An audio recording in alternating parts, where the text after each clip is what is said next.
Welcome to Disha TV.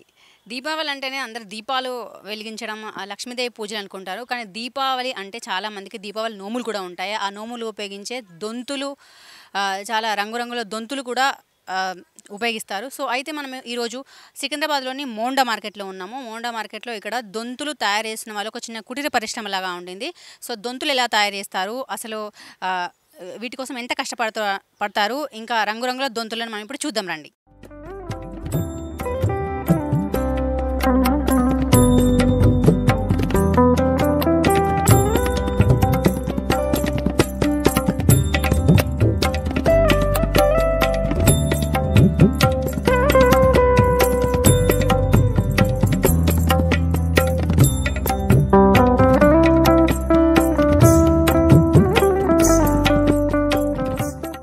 నా పేరు రత్నాబాయి. 50 సంవత్సరాల నుంచి అమ్ముతున్నా. నేను ఒక్కదాన్నే అమ్ముతున్నా.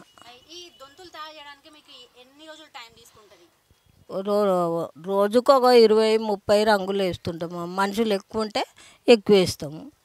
ఇక ఒక్కళ్ళు ఇద్దరం అంటే 20-30 రంగులు వేసుకొని అప్పటికప్పుడు కలర్ వేసి రాసి పక్కకు పెడతాము. కానీ కష్టం చాలమ్మా. దీనికి వాళ్ళే 45 లెక్క వాళ్ళు వేస్తుండ్రు. ఆటోల కిరాయిలు అవన్నీ పెట్టి రంగులు వేసే వరకు మాకు 10 రూపాయలు కూడా దొరుకుతలేవు. కానీ చేసిన వాళ్ళం కదా, ఊకోబుద్ధి అవుతలేదు. కొన్నైనా చేసుకోవాలనేది మాకు ఆశ. అట్లనే ఇప్పుడు చేసి మాకు పండుగ వెళ్ళే వరకు చేతులు గీతులు ఎంత ఇదైతాయి. కానీ రేట్లు పెడతలేరు. పబ్లిక్ ఏమంటారు, మట్టివి కదా అన్నట్టు అంటుండ్రు పబ్లిక్. అంతే. ఇక్కడ అమ్ముతలేము. ఇప్పుడు మా వాళ్ళు కూడా బయట అమ్మేటోళ్ళకి వేసుకోంలో మొత్తము రోడ్ల పొంటి మొత్తం అమ్ముతున్నారు. లేకుంటే ఒకప్పుడు ఇండ్లకే వచ్చి తీసుకొని పోదురు. ఇప్పుడు అందరూ రోడ్ల మీద అన్ని కులాల వాళ్ళు అమ్ముతున్నారు.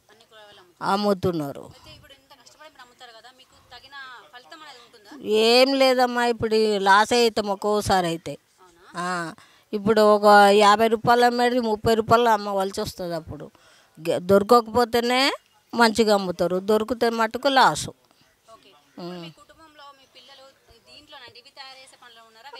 లేరు, ఎవరు చేస్తలేరమ్మా. పెద్ద మనుషులు ఉన్నప్పుడు చేసిరు. మేము కూడా దూరంకి వెళ్ళి కొనుక్కొస్తున్నాము. అక్కడ నారాయణపేట, బోరంపేట, అక్కడ దూరంకి వెళ్ళి కొనుక్కొస్తున్నాము. కొనుక్కొచ్చి అవే తయారు చేసి అమ్ముతున్నాం. అంతే. ఇప్పుడు మా దాంట్లో కూడా చేసేటోళ్ళు దొరుకుతలేదు. అన్ని స్థలాలు గిలాలు అన్నీ అమ్ముకుంటుర్రు. మట్టి దొరుకుతలేదు వాళ్ళకు, కట్టెలు దొరుకుతలేదు. వాళ్ళు సగానికి సగం రేట్లు వేస్తున్నారు. అందులో మాకు 5 రూపీస్ అట్లా దొరికేటట్టు వేస్తుండ్రు. అంతే. ఇక మేము పాత వాళ్ళం కదా, ఎన్ని రోజులు ఇంట్లో కాడ ఉంటాం అన్నట్టు వచ్చి ఇక్కడ కూర్చొని అమ్ముకుంటున్నాం. అంతే.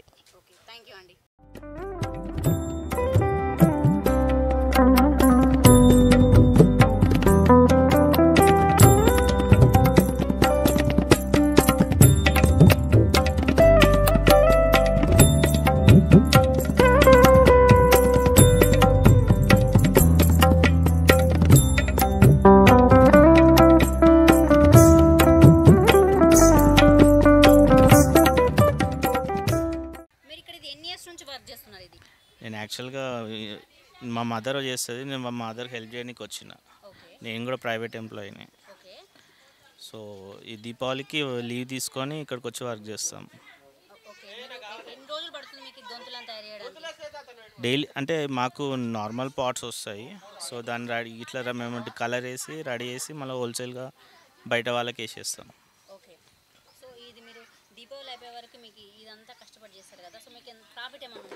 ఏముండదండి, ప్రాఫిట్ ఏముండదు. ఏదో ఇక మా వృత్తి చేయాలా దేవుని కోసం అన్నట్టు అంతే. అమ్ముకునేటోళ్ళకి ప్రాఫిట్ ఉంటుంది. ఇక్కడ మాకు ఏముండదు. ఒక 1 రూపీ దొరికితే చాలు అన్నట్టు పనిచేస్తాం. ఏముండదు.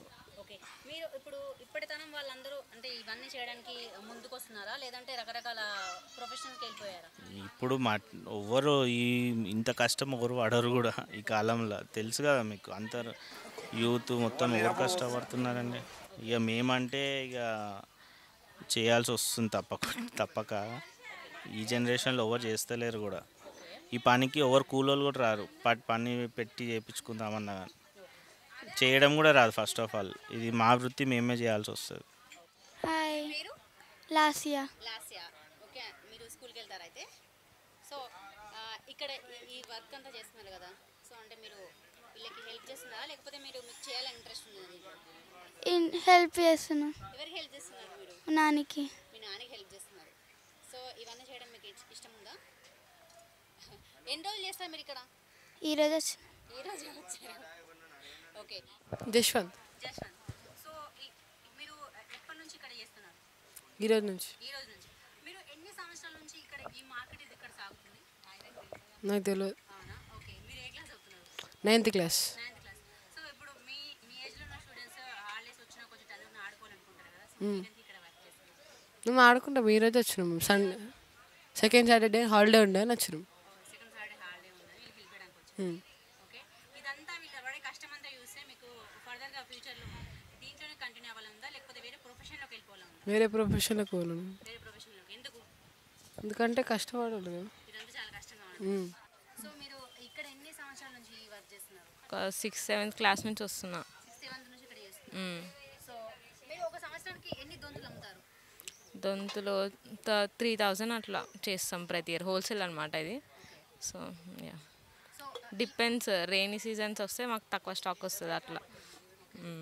సో ఇప్పుడు ఇన్ని దొంతులు అమ్ముతున్నారు కదా, వీటి మీద మీకు ఎంత ప్రాఫిట్ ఉండొచ్చు? అంటే మీరు అనుకున్నది ఎక్స్పెక్ట్ చేసినట్టు ఉంటుందా?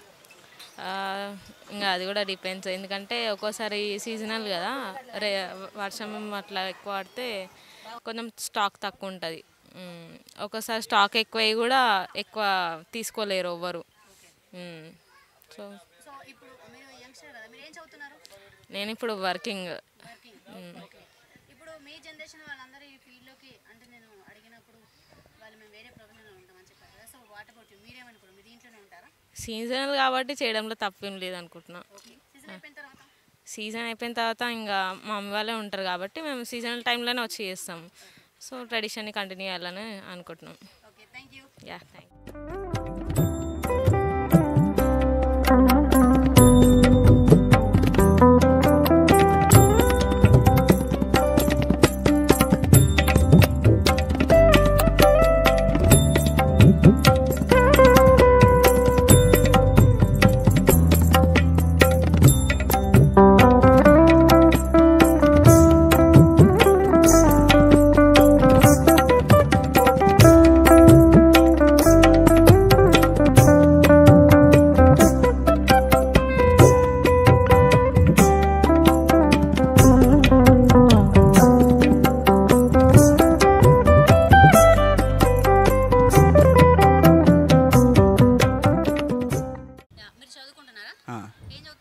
Inter first year. సో మీరు ఇంటర్ ఫస్ట్ అండి, ఇప్పుడు దీంట్లోకి అంటే ఇలాంటి ఒక కష్టమైన ప్రొఫెషన్లోకి రావడం కష్టం కదా, సో ఇప్పుడు మీ జనరేషన్ వాళ్ళందరూ దీంట్లోకి వస్తారనుకుంటున్నారా లేకపోతే వేరే వేరే ప్రొఫెషన్స్ ఎత్తుకుంటారా? లేదు, వేరే ప్రొఫెషన్స్. సో మీరు ఎన్ని సంవత్సరాల నుంచి ఈ వర్క్ చేస్తున్నారు? మెనీ ఇయర్స్ అంటే మా తాతల వాళ్ళ నుంచి చేస్తున్నారు. మీ తాతల వాళ్ళ నుంచి ఇక్కడ చేస్తున్నారు. అవన్నీ తీసుకుపోతున్నారు అరౌండ్ 150-200 ఇయర్స్ పాతది. 200 ఇయర్స్ నుంచి ఇక్కడ. ఈ సీజన్లో మీరు ఎన్ని దొంతులు అమ్ముతారు? మేము 2000 దాకా చేస్తాం. ప్రాఫిట్ ఏమన్నా ఉంటుంది. ఓకే. మీకు ఎప్పుడైనా కష్టం అనిపించిందా? ఏంటి ఇదంతా అందరు బాగా ఎంజాయ్ చేస్తున్నారు కదా, ఎందుకు మేము ఇలా చేస్తున్నాం? ఏం లేదు, మాకు ఇదే ఎంజాయ్. ఇక ఓకే. సో ఇంకా మీరేమైనా చెప్పాలనుకుంటున్నారా ఈ దీని గురించి? ఏం లేదు, చెప్పేది ఏం లేదు. Okay, thank you. సో ఇదండి ఈ దొంతుల తయారీ వెనుక వీళ్ళు పడే కష్టం. సో మీరు కనుక మోండా మార్కెట్ వైపు వస్తే వీళ్ళ దగ్గర ఖచ్చితంగా కొనండి. కెమెరామెన్ వంశీతో రాజీ.